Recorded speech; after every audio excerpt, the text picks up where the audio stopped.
What's going on, everybody? Man, Eric Wilson alongside my brother Mike Carrot-Tenuto, fresh off the WNBA All-Star 2024 weekend. Mike, why do you look so upset, Mike? Oh, I'm not upset. I'm definitely not upset. I'm stoked, man. I just you had that huge frown on your face, the Cowboys just lost Super Bowl again. So it's like, what are you doing, man? Oh, wow! I've been talking to him all week, and he's on fire. Wow, there you go, Eric Wilson, everybody in the house.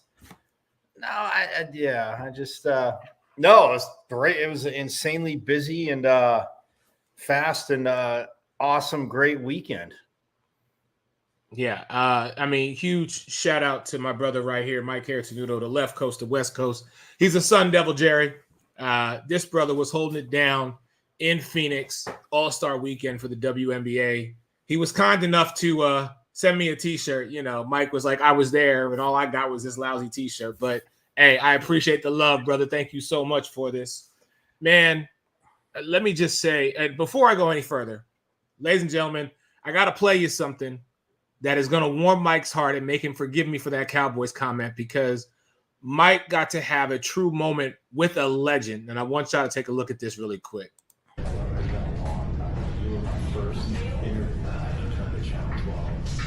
Nervous as hell. Why? Because I was a college student. You came out on camera, it was great. You're like, you're fine. And you smacked me on the shoulder, we just went. But I'm so glad you're back here. I appreciate that. Thank you. Yes, that was our very own Mike Carrot-Tenuto talking with, in his mind, the GOAT, Cheryl Miller. In all the correct minds. You should phrase it right. In all the correct minds. So speak on it, Mike. I mean, just to have that surreal moment, All-Star weekend, talking to one of the greats. Talk to me about that, brother. Yeah, I mean, in our presser, when we saw it came out, she said, it was about a week-ish before, maybe a week and a half before, they had the idea they asked her, her agent's like, I got a great opportunity for you. Want to coach? She's like, coach? She's like, I don't know. I don't want to, go. And then she's like, no, the All-Star game. And she's like, what? So, yeah, her and Annie Myers-Drysdale, obviously women's basketball royalty. She was, she got announced as the honorary head coach because obviously the respect and, that Cheryl Miller has for her. But, yeah, it was cool. Like I was saying to her there, she was my first ever, big interview when I was interning, and I was like, holy crap. Like, so yeah, it was surreal, but yeah, she I know she just had, obviously she couldn't be there when they, started the Mercury Ring of Honor, and obviously she was in it. She had sent a video message because she had just had surgery. And I don't recall if it was knee or hip, but she just had surgery. And then, but yeah, for her to be back here in Phoenix where it started, and those teams obviously were pretty damn good when she was here. And it was, it was insanely awesome. And I don't even, it was cool. And again, we've obviously both done a million things. And as a young reporter, as an athlete, you probably remember whether it was your first basket you ever scored professionally, or even, when you were growing up as a kid, whatever. And she's done a million things. And I was like, yeah, it was, and so we chatted there, and then, but breaking on the show, made contact, got, contact with her, and she said she would love to come on the show. So we're going to, try and work that out sometime soon, my friend. I wanted to surprise you with that. Wow, look at Mike. Look at Mike. Go ahead, boy. Mike getting Cheryl Miller to hop on this. That's gonna be that's gonna be a true show. All WNBA fans, anybody who is loves the game of basketball, that's gonna be a great interview. And congrats and huge kudos to Mike. I guess I'll be nice the first couple of weeks of NFL season for landing that one. But as they say, we will let y'all know when that happens. But Mike, let's talk about it because All-Star Weekend, Phoenix drew massive numbers, massive ratings. I mean, social media this whole entire weekend was about the W. There wasn't a social media site where I did not see something in regards to the WNBA and All-Star Weekend, be it celebrities, be it the skills competition, be it the game itself. Just if you want to talk about an event of true magnitude, it was truly what just went down in Phoenix. And you having a front row seat, seeing everything up close. I mean, from the skills competition to the three-point contest to the All-Star game itself, the fashion, the lights, the glitz, the glamour. When you take a moment like that in, and I kind of feel like I'm interviewing you right now, which I don't think I've ever done, actually. I don't think I've ever, this might be a first for us, ladies and gentlemen. I don't think I've ever interviewed Mike Caratanudo. So, but you were there and you got to see it all. So, man, just give the audience kind of an inside view of what everything felt like, because this was an arena that you have been in numerous times. I was blessed and fortunate to be there a couple weeks ago, so I got to experience some of it, but you got the real true, like the whole enchilada with it. Yeah, I mean, obviously, to overstate your question there and point, it did not suck. Yeah, there was, like you said, I mean, a lot of media and a lot of new media, and the commissioner, kind of, touched on that. And of course there were questions, about, Angel Reese and Caitlin Clark. And Angel Reese's one answer was pretty hilarious. I will say this, because before I get back to the whole thing, she was just like, yeah, we can, yeah, I guess, yeah, well, because the tone in her voice is like comic sarcastic. And, me being I know, don't fall out of your chair. Me being a wee bit sarcastic kind of picked up on that, but like, she's like, we can play together, like, yeah, we'll be fine playing together. Something like, however she said it like that. It was cool. But yeah, I mean, just even like the WNBA live over at the South Convention Center, which you're familiar with, where we picked up our credentials for the Super Bowl. They had set up, and I mean, it was huge. They had like a court in there, and players were, in and out. On Thursday, like I said, that was Thursday. I went there, and then they actually unveiled the new practice facility for the Mercury, and I mean for the Suns as well. And I didn't even send you. I didn't even send you the probably. I mean, the players and everything, absolutely awesome. But from the pictures I sent you, but there's another thing in there. It's called NOAA, and it's a real-time tracker thing. I'll get to that later because. But yeah, Thursday, like with they took the like media around, and they had the with the WNBA live in there in the convention center. There were so many more partners, and got to talk to I want to say his title right, because he was it was Phil Cook, the chief marketing officer. He's a chief marketing officer for the WNBA, and I talked to him. And I mean, just again, all the partners and stuff like that. And I'll send that to you because I know we can use it. I mean, yeah, he's talking about the All-Star game, but just moving, obviously the W forward, and being the guy in charge of marketing for the whole thing. He's got a lot on his plate. As you well know. But yeah, I mean, the WNBA Live, it was an awesome setup. I mean, there were things you could, from like AT&T was a sponsor, and there's just so many, like, again, like I think like Deloitte, Google, and some new partners that got involved. I want to say I don't want to speak wrong, U.S. Bank, one of the banks, but nonetheless, it was, I mean, obviously it was huge. And they were saying, even next year, they want bigger space, and the players, couldn't have been more. Did they say where? Did they say where it was going to be next year? You know what? No, the commissioner in her, in there, like, no, there was talk about, the expansion draft for the Valkyries, which, by the way, I know I sent you that stuff, but if you got to, but December for our fans out there, December they're aiming for that, she's like probably do a show on that. She's like aiming to do a show on that. But the details of it, like how it's going to basically, what teams teams can protect, stuff like that. However it's going to work out, the details, she said, will be forthcoming. And as they, finalize it, of course, they will get it out. And so that'll be in December. She said, look to December. So that'll be very cool. But yeah, I mean, but the facility in and of itself, like with the, with the WNBA Live, and they had like a court there, like players are going out there and kids were playing, games, and, just getting to obviously interact with players, like you do at all-star events and, all-star games, obviously more so, for basketball, WNBA, NBA, both sides, even, hockey, they're on the ice. Obviously football, if you go to, the Pro Bowl, there's, the interaction, but even the Super Bowl events, obviously, as you've seen too, kind of teams and players that aren't playing in it, you get more of that, like with the, NFL experience. Same thing with the WNBA Live. They did a great job. And, Phoenix, it just, and that's one thing. That's one question, Eric, that I asked Phil Cook, is that, not that his job is ever easy, but, with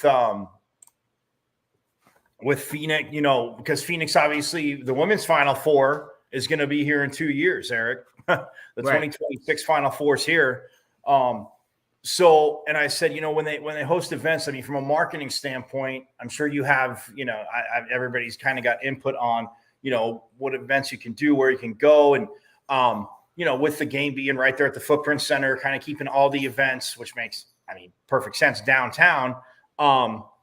With the Final Four, how much they do. And he said, actually, Phil told me, Eric, that this was the first year, because I know obviously you watched some of the Final Four too, but this is the first year that they actually advertise those commercials that I thought I said, basically, the ones that were welcoming, or, we're saying, keep working hard and this and that. And then they changed it to the draft when I say, welcome to, the W, like current players were saying that to college players. That ad campaign, this was the first year the W did anything with that. But he said they've always been, they've had a presence in Final Four cities and stuff like that. So that was cool. Talking to Phil Cook was awesome.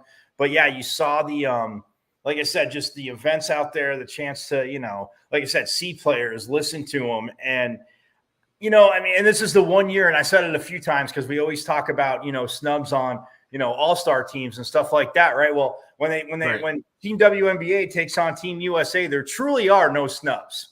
It's really hard to find. No, they're absolutely right. There really are. An inkling, here or there on Team WNBA.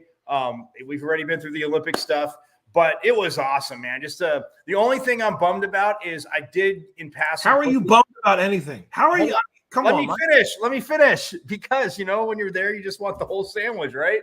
But when you're in the kitchen, you want the whole Italian tasty sandwich. No, but how is he bummed about anything? He was there all week. I wanted to talk to Kelsey Plum and Sabrina Ionescu, and I did, like, briefly, because she was in the press room in the beginning, in the press conference room that you were in with Stewie. And so I went out and I didn't record because I'm not going to bore our viewers with my issues, but I did get a external drive. Don't worry. So my phone was fine. The rest of the time I freed up a lot of space. But anyway, I did ask Stewie or Sabrina Ionescu, just kind of, I go, athletes are, we're all like proud and, we're proud and like territorial. I said, no more Pac-12. And I go, you and Kelsey, that's kind of like what you guys did, like shooting royalty and no more. And she's like, yeah. She goes, I mean, things evolve and stuff like as we all understand. She said it real quick. I wasn't recording it, but it was just quick. I didn't get to talk to Kelsey Plum yet, so we might have to gotta look at the schedule, but we might have to make a late season trip to Vegas, Eric, just for a game. That's fine. We need to work on that. But listen, man, seriously, just scrolling on IG, and I'm sharing this because this is crazy. It's, their new facility. Yeah. I mean, just showing all this. And Mike, you were there. Yeah. But I mean, just to be able to see all of this for the WNBA, particularly for the Phoenix Mercury, like, this is crazy. Right. I mean, it has been insane just to be able to see all of this and to see it all come to fruition. I mean, it's ridiculous. Oh, yeah. But I will say this, and I'm trying to find, because there were there was 10 different photos, which is what I'm looking for right now while I'm sitting here. So it's not that I'm ignoring you. Trust me. I do. But the renderings of, going from what it was to what it is, building this beautiful facility for the Phoenix Mercury, for the WNBA, for all of these women, and basically setting the bar. I mean, because this is now what is going to become. Here it is. I found it. Okay. This is now going to be the standard. If there are going to be facilities created for the other 11, soon to be 12, and then in 2026, 13 WNBA teams, like this type of facility, and I want to make sure I share this with everybody here. These types of facilities are the ones that are going to be, dare I say, required. You know what I mean? It helps, yeah. I mean, they were talking about Matt Ishbia, and his. I mean, just look at these. I mean, like, real talk. Like, this is what,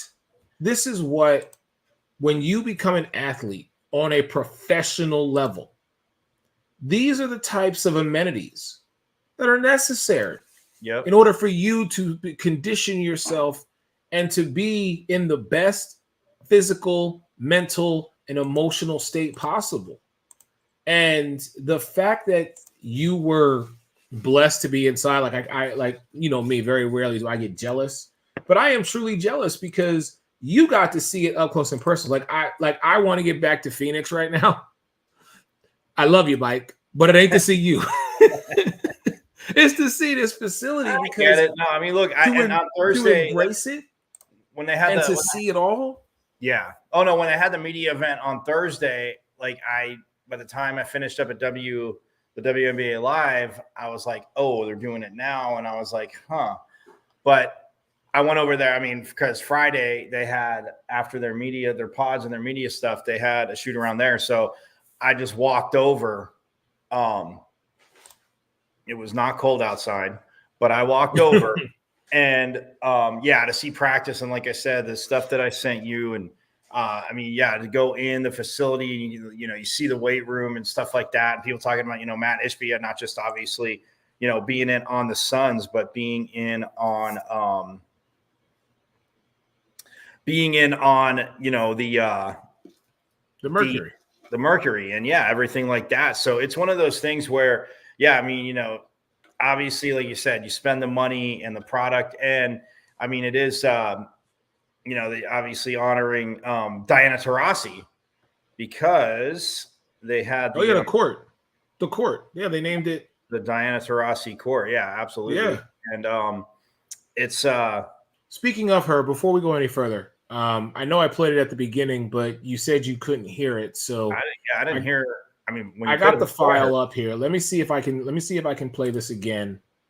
And this is DT basically talking about, the league and everything that's going on. Let me see if I can share this with all. It's been really rewarding for all of us. We all love this game so much. Everyone's path here has been different. You know, I've been lucky enough to be around it for 20 years now. And there's always these moments when it comes to sports that you really have to take advantage of. And I think we're at that point in the WNBA, women's sports. It's a great time to take advantage of this momentum.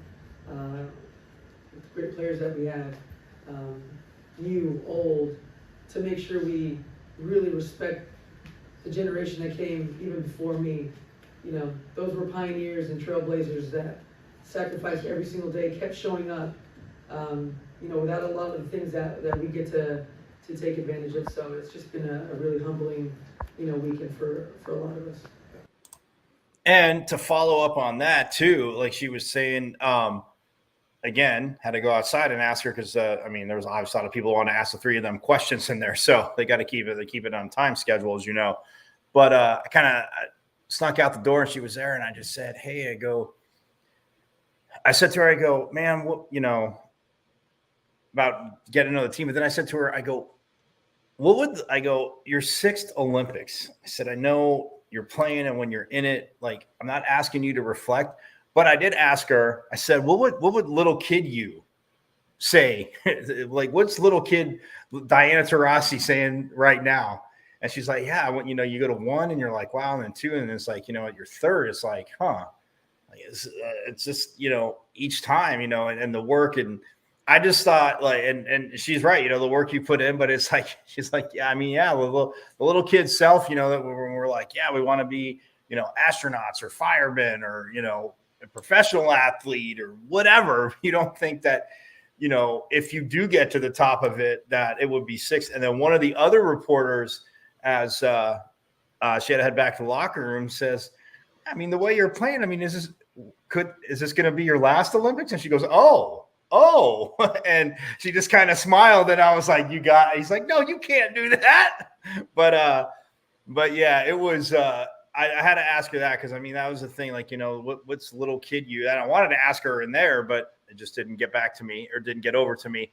But, I mean. You didn't tell them who you were, Mike? You did not inform them who you are? There, like, you be in the Footprint Center, okay? If you were there. When DT come on the stage, it should be, you know, the Phoenix rep for ESPN and then another major prominent Phoenix or Arizona network, and then Mike Carrottenuto.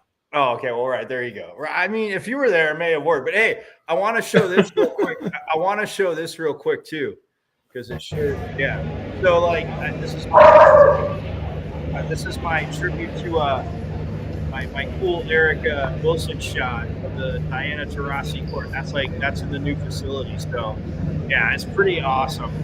Again, I mean, 20 years, you know, we all know, obviously, but 20 years in one spot. I mean, and the cool thing, I know you watched the game, but so during commercials, and I'm sure obviously on ESPN they showed it, but the Bryant family was there. Yes. And that's what Bryant was there. And like after the game, I mean, Sabrina Ionescu came over because obviously she, you know, was close with Kobe and but Diana Taurasi obviously over there because obviously their paths had crossed. And you know, it was cool to see, you know, that embrace and, you know, the with them there. But yeah, like Vanessa Bryant and it's it like I said, that was awesome to see. Very, very cool. But yeah, I mean, that's just one of those things where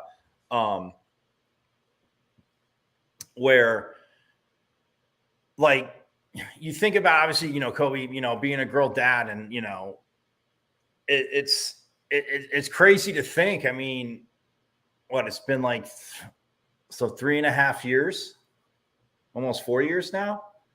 And I mean, you think about it, his daughter would have been going to college. You would have been and, you know, he said then, you know, she always wanted to play at UConn as long as, you know, obviously if Gino was still there, that was kind of one of her, that was on her checklist. But man, I mean, look, the Suns did, I mean, the Mercury, obviously Matt Ishbia, like they put an event on, and obviously there's tons of people that make it possible, as you and I both know.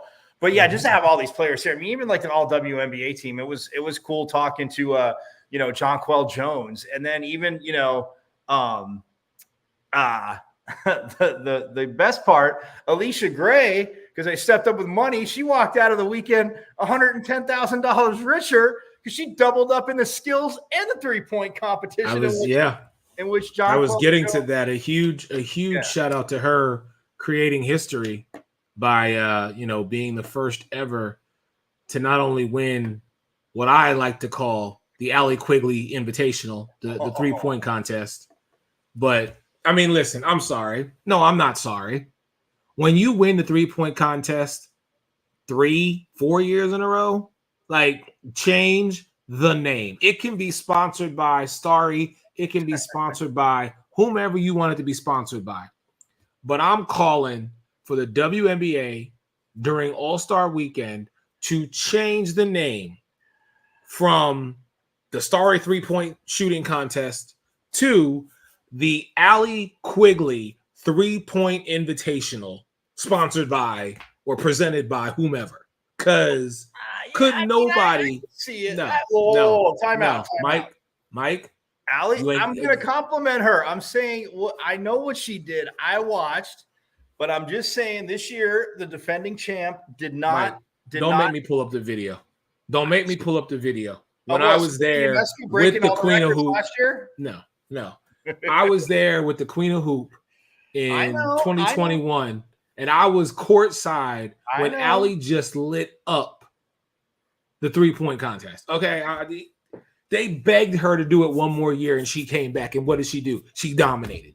So y'all can say, I'm sure there are. Listen, there are a lot of great 3-point shooters in the W, right? And I mean no disrespect to any of them. I know you don't. But it is just such a pretty thing when Allie Quigley just lays up from I don't care where she shoots it from anywhere beyond that arc. It don't matter if it's baseline. It don't matter if it's top of the key. It don't matter if it's one of the sides. I'm telling you right now, Quiggs, change the name. That's all I'm gonna say. Just change the doggone name. It could happen. It could. I mean, we'll see. We'll see. I mean, if anything, because she participated. Because like one of the reporters was asking, if because obviously the money for the contest came in. I guess it was finalized a little late, whatever the holdup was. But they're asking, and DT goes, man, 50, that's a lot of money. So like, it's cool. It was cool to see it. But yeah, I mean, I thought Sophie Cunningham was right there in the skills competition. And I thought, it was cool to see, BG doing that too. But, people are, of course, saying, the best this and that. I'm like, yeah, some of them probably didn't want to participate. They're playing in the game. I go, these rookies, not just Caitlin Clark and Angel Reese, pretty much every single one of these rookies. And again, they're not going to whine and complain. It's their calendar. They say it. They know it. They just go play hoops. But they've been playing for pretty much a year straight. So it's like, dude, yeah, so off on the tangent though, but yeah, the best part, I mean, it's tough to really pick out a best part. I mean, seeing Cheryl Miller, I mean, that's getting to talk to Coach again and seeing her just around, in Phoenix. Like I said, because this, I mean, even when they first started in 97, I was in college. Of course. I mean, I went to the opening, went to the, first game here and seeing, Cheryl Miller coaching throughout the years. And then, some years I got to go to more games than others, but like championship years, I mean, like being in the playoffs, seeing them win a few championships. Should have won another one in Chicago, but we won't talk about that. They only broke a door there because of the competitiveness. No, wow. I mean, it's all right. Eric Wilson was there for it. Oh, here it is. Just such a hater, Mike. I'm not a hater. Why you gotta be a hater, Mike? I love Coach Wade. Don't be a hater, Mike. I just wish you had your arms around Sandy Brondello at that time. Your arm around Mike. Picture with Coach Brondello. Mike, don't do it, Mike. Look. Coach Wade, embrace the fact that It was awesome. No, it was look, it was awesome. No, but I mean, like I said, throughout the years, and and I even told you, there were some years, I'm like, may have got to go to like 4 or 5 games. I'm like, damn. And yes, because I did complain to you that, the season is too short. If they want to start, you can get the best of both worlds. If you had, say you had an 82 game women's season, because everybody's talked about this and saying, but, obviously that's one thing that would generate more money is everybody has more home games. Everybody has more games. So, but I mean, it just conflicts with the schedule and the timing. If you had an 82 game women's season like the men's, and say you started the women's 82 game season, right around the All-Star break, the men's All-Star, the NBA All-Star break, as we know, in February. I'm not saying like, right before, like, it doesn't have to be any games, Mike, it won't work. But I'm just saying, calendar wise, it won't work. I'm telling you, it won't work. It would work because you finish up before the men. You'd be into NBA playoffs. People, of course, are going to watch those. They're not going to miss it. But then when they wrap up, the women are in like 60 game 65, 67, whatever, and they're almost done with their regular season. And then they have playoffs, and then it's like, oh, yes, it can work because you started halfway through their season. Look, Mike, I hate to take off my sports arena hat and put on the business hat that we are trying to grow with this brand here, but I'm telling you right now, from a marketing and from a revenue standpoint, 82 games for the W right now just wouldn't work, because you have so much already invested in the NBA. Because like I always say, and like you always say, when do we really start watching basketball? Once the Super Bowl is over, which is February. Now, I mean, we're okay. Purist. Okay, so I'll put Mike Harrington as a purist, as opposed to, and I'll be very honest with you, myself. I watch, me, from pretty much the beginning of next month till February. My main thing is, I don't watch preseason, and I watch the Hall of Fame game, of course, but I don't watch preseason. So let's just take September. From September to February, it is NFL.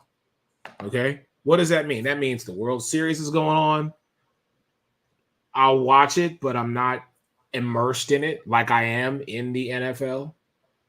When the NHL begin their next season, when the NBA begin their next season, yes, I will watch, but I'm not injected into it like I am with the NFL, because we got games on Thursday. And I mean, hell, the first week of football, we've got the Thursday night matchup between the Ravens and the Chiefs. We've got Friday night, the Eagles versus the Packers in Brazil. Then we've got the first full slate of games on Sunday, and then Monday Night Football, which may be a doubleheader. You know what I mean? It's like, that's where my brain goes. Now, this year is going to be a little different. It's going to be pretty much, I will say, a 50-50, maybe 60-40 split, because of the timeline with the W, because of the Olympics. Because traditionally, by the time football rolls around, the W is pretty much coming to its conclusion. And it's like, all right, it's an immediate segue. This year, yes, going to be a little bit different. But to try and do an 82-game season based on your outline, I don't think it is in the best interest of being able to fully market the W, because they're going to need some serious TV ratings. Because between the NBA and the NHL, when those games are played, they're constructed to where every day of the week you either have an NBA game or you have an NHL game. And that's how they map it out to where no one's losing out. If you try to incorporate a third professional sport, such as the W, from February till, according to your timeline, it would end when? September? If they started in February, they would probably, if they started to say February 1st, let's just say that, I mean, Okay. I guess not playing 82 straight days. So you figure No. I'm talking, but I'm probably- talking like you with adequate time in between for travel and training and practices and stuff like that, much like what the NBA does. So it would still end the same. It would still end August, September. It would end in August, and then so it would end in August. Like you would be done in August, and the thing with that is you'd be done in August. So yeah, NBA would have people are going to watch again. They're going to, like you said, they're going to watch what they want to watch. But while they have games, I mean, look, for cities like Phoenix, for cities like Atlanta, for cities like Dallas, and now obviously for cities like San Francisco, right? Like Hold on. you can actually Really? have Queen, what do you February to October could work? Okay. Queen of Hoop, you're gonna have to jump on this at some point and defend your position because I just clearly do not see it. I don't. no, it Because wouldn't of go and again, I'm August. looking at it If from you started February 1st with the way the NBA season goes and the way and obviously WNBA, but again, my only issue with my point is even when we get to Toronto and there's a 14th team, like 82 games is way too much for 14 teams. Like that you're playing awesome. You're playing so like you'd be playing so many teams so many times that the playoffs would almost kind of be a non-storyline too. So that's all right. Well, hold on. Think about this really quick though. but the problem is Currently, if you get out to say they get up to like 20 teams, there's 10 in each conference. If you get, Well, hold on. 20 teams, it would make it, you could do it. Mike, currently, 20. okay. Currently, the NBA has how many teams? Well, 32 or 30. Okay. So 32. So if you get up to half that, which is 16, all right, they're already going to be at 14 by 2026. So you add one more team, well, you'd have to add two. There's 30 teams. There's 30 teams. Okay, fine, 30 teams. So let's just say you add two more by 2028. All right. Now you've got 16. The commissioner has already stated that they are going from a 40-game season to a 44-game season. Right. That is so you're going to have to make some adjustment with regard to expanding your schedule. I just don't see getting it to 82 games. Right. But if the queen but if the Queen of Hoop says that we can go from February to October, November. It have to be February to August because again, you're not going to cut off the opening, like you said. Whether people watch diehards, purist diehards, whatever you want to call them, Eric, are going to watch their NBA team in the beginning of the season, or if they're hoops fans, they're going to watch hoops in the beginning. And there are people that obviously do that. But the scheduling. But that's what I'm saying. You could do it if you did it, like I said, if you started February 1st, it would still end in August, not in a non-Olympic year.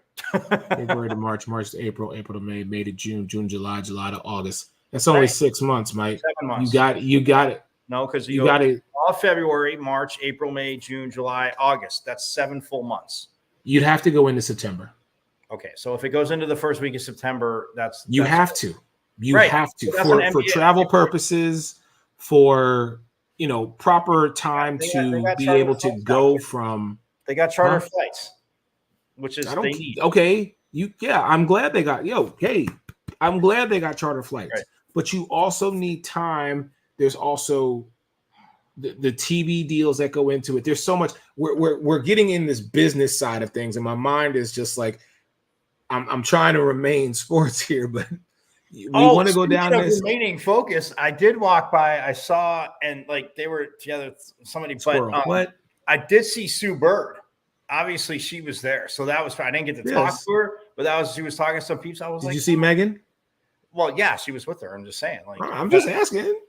And I saw it on the crowd shot, but when she was coming by, I guess she was whatever. But yeah, the Sue Bird was there. I was like, oh, I'm like that. That's pretty awesome. Mike, I'm like, I've already met Sue, right? I met Sue and Megan. yeah. I know you're I'm a just name saying. dropper. That's fine. That's fine. You know, I'm- ditch you know. me for the All-Star game because he doesn't love me anymore. No, actually, that was Queen of Hoop was that- here. Eric would have been like, you know what? I know you that guys was are actually going on. I'm game 4. That was actually that was the picture. That was game 4 of the WNBA finals. Right. I know. I went to the rooftop bar after and ran into Sue and Megan. So just a little something. Nice. There you go. Anyhow.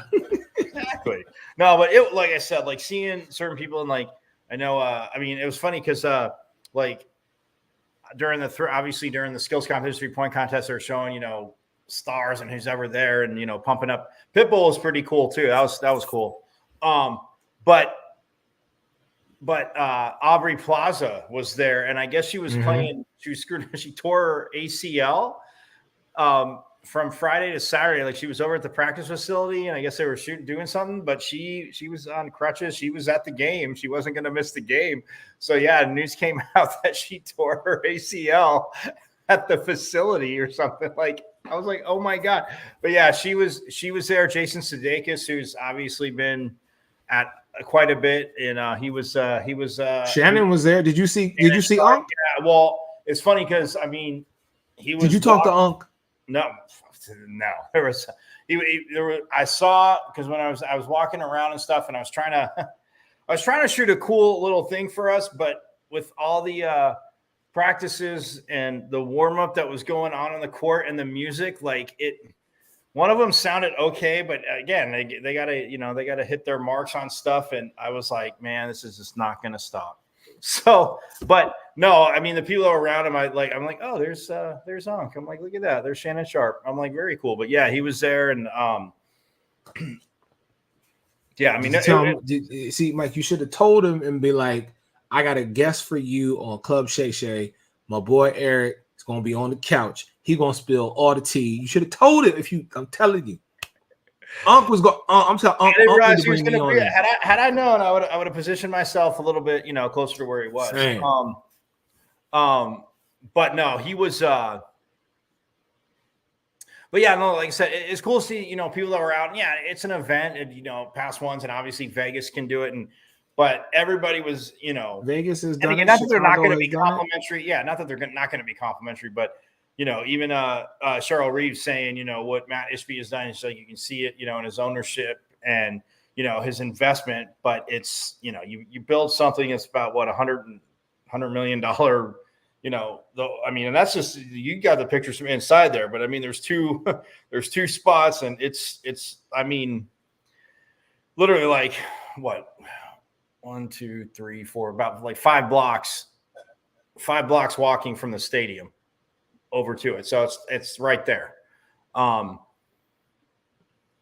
It's literally right to the right of Chase Field. Remember how we left the garage and we turned left to go towards like right at we saw Chase Field and we turned left and then but if you turn right and you just go 2 blocks down, there's a facility. You run right into it.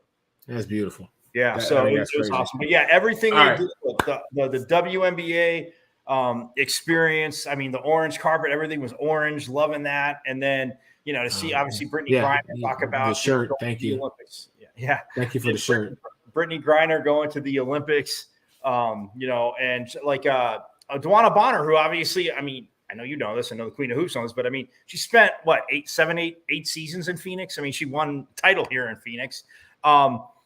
She had really cool that they were asking her, being around, BG. She's like, DT's still the same, joking and trash talking the same she does when you're on our team than when you're not. But no, just saying, how, obviously it's always great to have, Brittany back, and the fact that, to the point where she's like, she had a lot of stuff she had to deal with, and playing last year was good for her, and just where it seemed, she goes, just being around her now this little bit and seeing where she's at now, and going to Paris, and obviously they play tomorrow.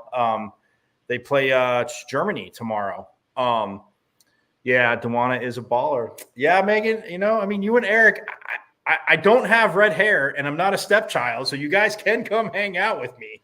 You know, I mean, it is okay if you come hang out more than once. You won't become a redheaded stepchild. But anyway, Mike, all I'm saying is you find me some cheap flights. You know I'm on the first thing smoking. Dude, it is listen, insanely ridiculous. All airlines, y'all want to invest in somebody, come invest in the sports arena. I'm telling you, because we got some travel dates for you. Yes. And put y'all on the map. So we do. But no, DeWanna Bonner, like I said, that was cool. And like even hearing, oh my God, Kelsey Plum had because somebody asked, about Vegas not, being this and that, and getting what is it? Getting Chelsea Gray back, obviously, because we've talked about that. She's like, yeah, it's like when you're trying to make a cake. If you don't have any sugar in the cake, it's like you have cornbread.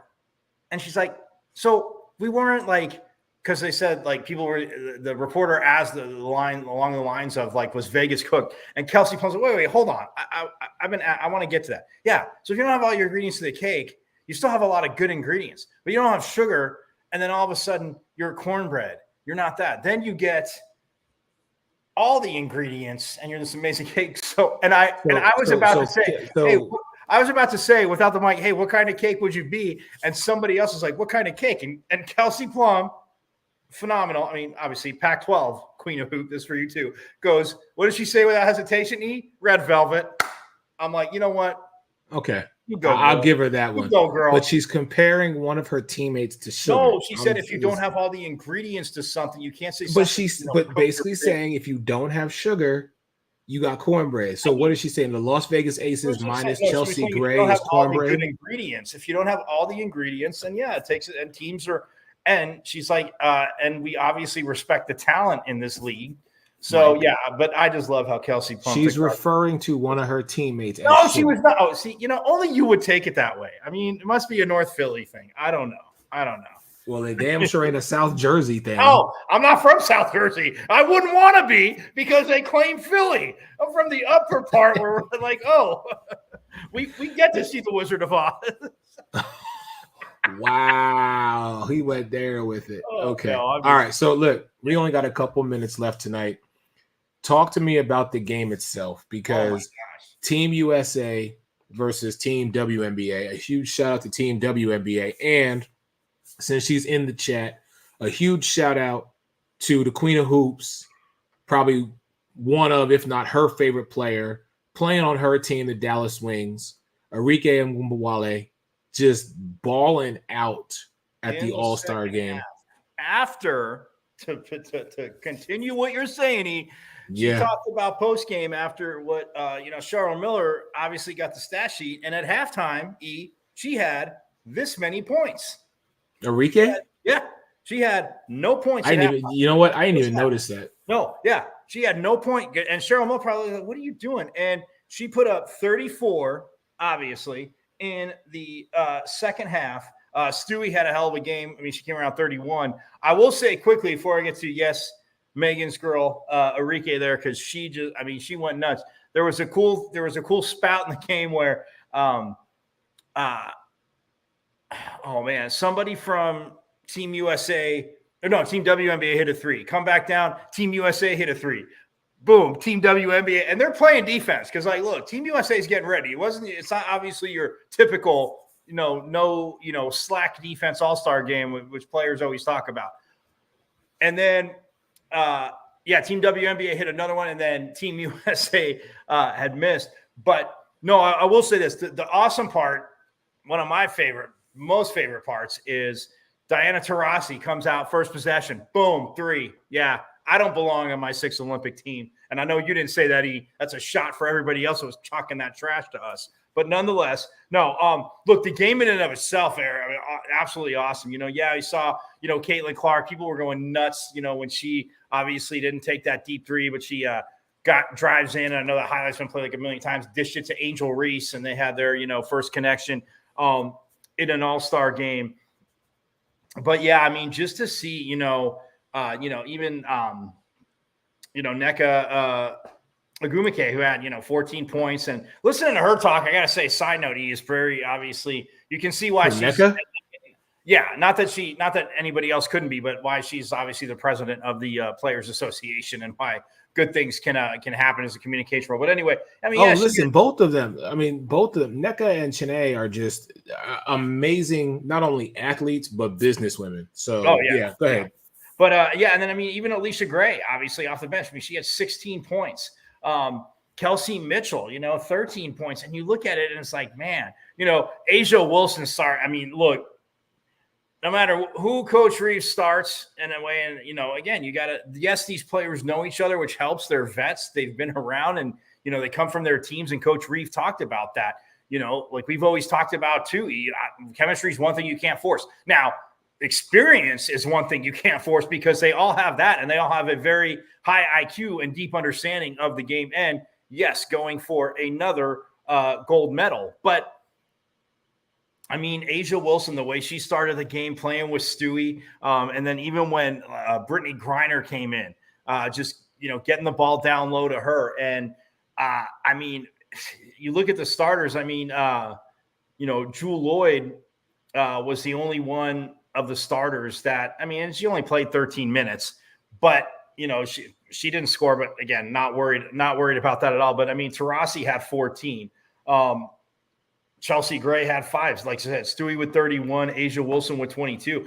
And I asked, Diana Taurasi post game, and I go, Coach Reeve talked about it. Obviously, you guys are more than experienced enough to know that you can't force the chemistry, but you guys have an understanding of each other's games. I go, it is just one game. And yes, again, it's a tough loss to Team WNBA like before last Olympics.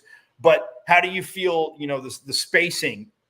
And spacing offensively, but just pace and flow defensively as well too. And she said, yeah, it's not going to come in one game, but do knowing each other. And that's one thing I took from early on in the game, at least most of the first half, is that there was a few times here and there you tell probably a little teeny bit of miscommunication, but the spacing from Team USA, I love it. And it's just, look, when you see the subs, it's just, I mean, look, I know on the men's side, we're saying a lot of the other, a lot of the world has caught up on the women's side.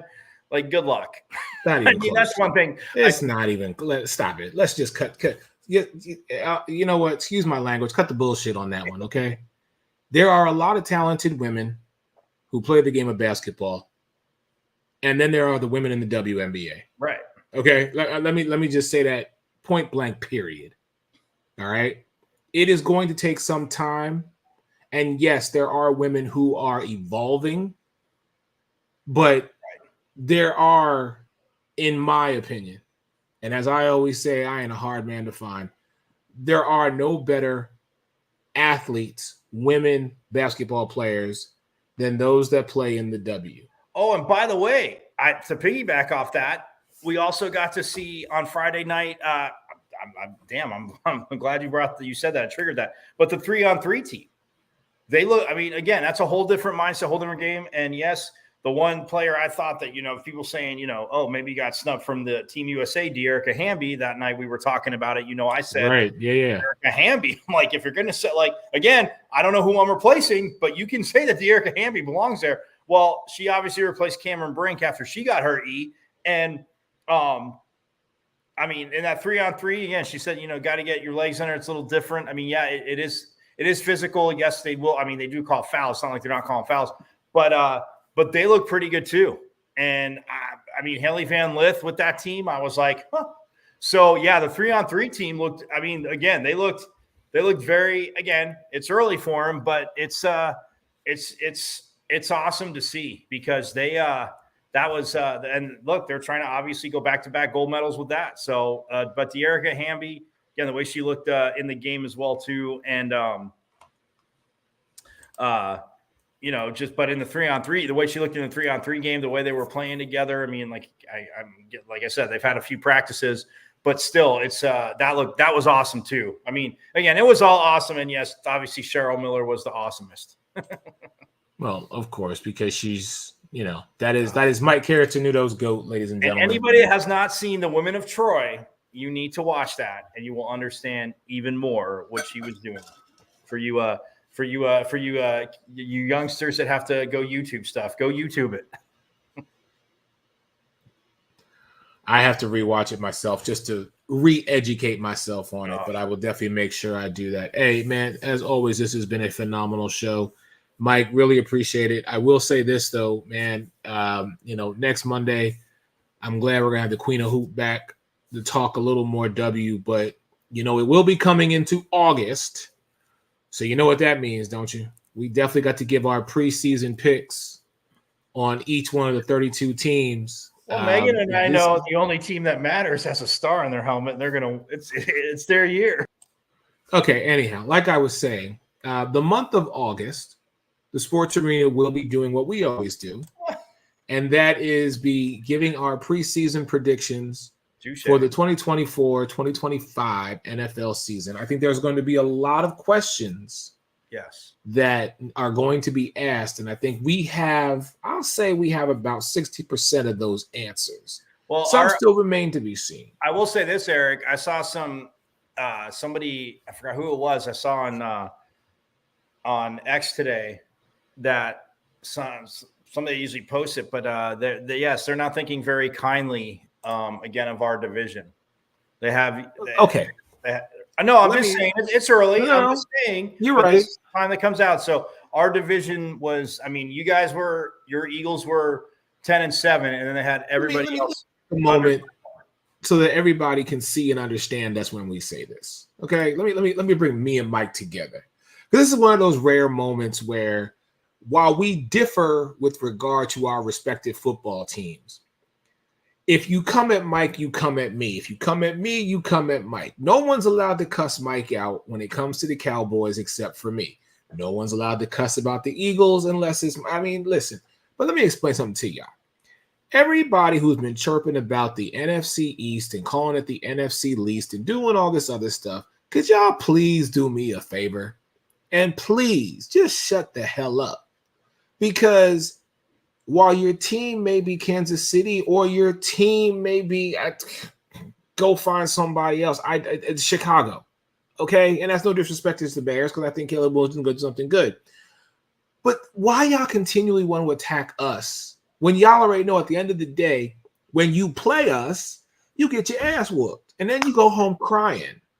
Like, I just don't understand the reasoning behind why you continually want to attack a division that beats up on each other. And when we lose to one of our divisional opponents, what do? We take it out on the next opponent. So you know what? I'm sick of it. I truly, truly am. I really feel like the fan in me, the Eagles fan in me, is going to be more prevalent this year than in years past. I've tried to be humble. I've tried to be very giving and understanding, because that is your team. This is my team. Mike is my only guy that I know I can go back and forth with because of an 18-year level of respect, maturity, and just who the hell we are. And I say the same thing about the Queen of Hoop, Megan Price. The same thing about the sports reporter without pay, Ray Lynn, the big guard, Ty Ray, the pit bull, John Shear, and those who I have worked with in the past, because we have that level of chemistry and camaraderie.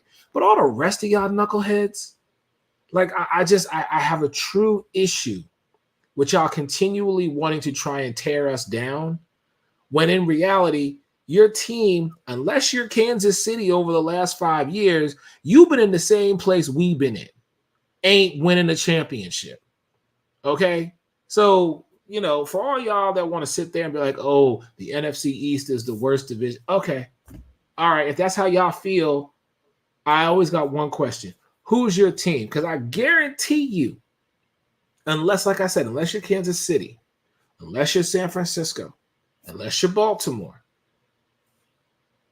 since from last year, unless you're the Houston Texans, you know what I mean? Like, y'all all got your issues and y'all all got your problems. But if you want to start talking trash on the NFC East as a whole, please come find me, because I got words for you. Us. Now, if you want to, come find us. Now, if you want to start talking about Dallas, hey, I might jump on it, because when they come talk about Philly, Mike gonna jump on it. But everybody just wants to be that you want to combine us into this, like we're just one team in the end. No, there are 4 teams in the NFC East. Let me remind y'all. There's the Washington Commanders, the New York Football Giants, the Dallas Cowboys, and the Philadelphia Eagles. That's for all y'all who don't know the teams. Because I challenge anybody to, without interruption, name all 32 teams in the NFL. That's all I want y'all to do. But if y'all want to keep talking about the NFC East, I got words for y'all. And I should have made this a rant, but I got Mike on the screen because I'm gonna give Mike. I was just about to say it's a complimentary Eric's rant with me here, and just to shortly add to that, yeah, and because last year, when everybody's saying, oh, Jalen Hurts, this and that, yeah, I know what he threw, 24 touchdowns, he did have 15 interceptions, but what did they do that first half of the season before? And again, the Niners game, you talked about that. The Niners from the second quarter on, punched them in the mouth. Okay, the Niners did that to a lot of teams, did it to the Cowboys. I don't like the Niners, you know that. But that being said, that first half of the season, they got physical. And outside of the game against your wonderful wife's Jets, like they shoved the ball down teams' throats. So he's not the same. Once again, people, like Eric said, NFC East, they used to talk about obviously when it was the bruising, with the Bears and the Packers, and they would talk about running and just beat up. Well, the NFC East, that's what they used to do. They ran the ball. Well, guess what the Eagles did? And I had to defend them last year, and Eric would smile because I'm doing this, but was also in pain because there were some issues, and maybe Jalen Hurts was banged up, didn't look the same. But if you're running the ball and a team's not stopping you, if I'm coaching, I'm not going to be Kellen Moore and then throw the ball 40 times after we've just gotten 6.5 to 7.5 yards per carry and maybe bust one for 20, 25, 40, whatever. The Eagles did that. And now, unfortunately, he is not one of my favorite players to root for. Saquon Barkley decided to sign with that puke green team, like Eric says. So you got to get a little trash talk in there. But nonetheless, look, they get Saquon Barkley, and you still have A.J. Brown. They paid Devontae Smith. Jalen Hurts, again, as much as I want to pick on him, the Super Bowl year, awesome. Last year, still played good. I mean, 24-15 as a quarterback, we all know. Okay, overall, Eric, people will be like, all right, not a bad season, but at that level, yes, obviously, not that good. And let me say this, Mike, really quick. Let me just say this really quick. And I'm going to do this one for you, okay? And I'm going to take myself out. This is not the normal Philadelphia Eagle Eric Wilson speaking to you right now. This is to someone who is a part of our division. You find me a team that for 3 consecutive years goes 12-5, sets the precedent for not losing at home, and is able to have a cornerback who has not 1, not 2, not 3, not 4, not 5 pick sixes consecutively. Well, no, he had six straight games with a pick, but he did have 5 picks. I got to go back and look, but you're right. Anyway, you're right. But regardless, right. You find a defense that can do that. You find a team that can do that and still be able to be the talk of every single year, especially because I don't like them. But I have to respect the fact that's who the hell they are. And that's what I mean by he's going to be on the other side real quick with Trayvon Diggs, because Trayvon Diggs was out, from the Cardinals game, 3rd game last year. Right. So that's what I mean. Y'all really want to have an NFC East conversation. You looking at, I'll say it right now. I'll say it, and I'm going to go old school.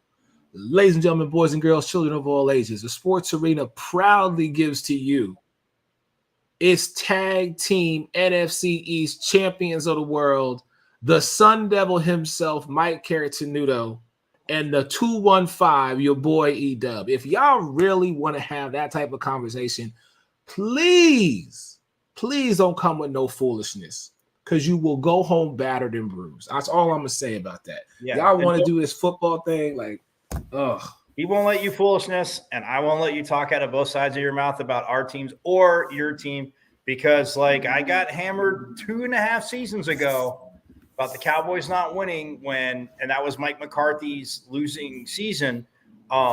But when 4/5 of their offensive line was gone for the last 12 weeks of the season, and they had all those injuries, everybody kept piling on, and everybody's like, they're NFL players. But then when they start talking about not Eric, but when other people, and Eric's heard this, start talking about their teams or other teams, they start bringing up injuries.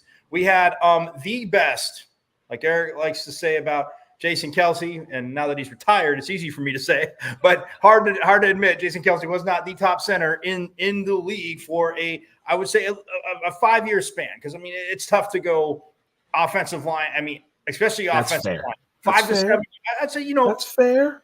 He was in the 5 to 7 year span. But what Zach Martin has done for the last, I don't know, 8 years, you find me a better right guard. And we talked about it on the show when it happened a few years back, the COVID season, when and Eric showed the highlight. He was so sad to show it, but Aaron Donald literally lifted Zach Martin up. That is the only man I have ever seen lift Zach Martin off the ground. And Eric, we showed the highlight because I was like, dude, that's still the best right guard. I go, if he's doing that to Zach Martin, he's gonna do it to your guard, and it ain't even a discussion. So like Eric says, you have a line, you have a center like Kelce. The offensive line, when Dak first came in, I mean, look, I'm not big on seeing Tyron Smith with the Jets because, again, if you can still play, you can still play. I get the money thing, and the Jets may have offered a little more, but the Cowboys, one thing they have done well is draft offensive linemen. Eric has actually said that in the past, as tough as it is to say. They have drafted and Penn State linebackers, which I just can't. Oh, I have that picture of that girl Julie I met in Tampa when I sent you the Sean Lee thing. When I'm back to back with her and Lee, and then we took a picture together.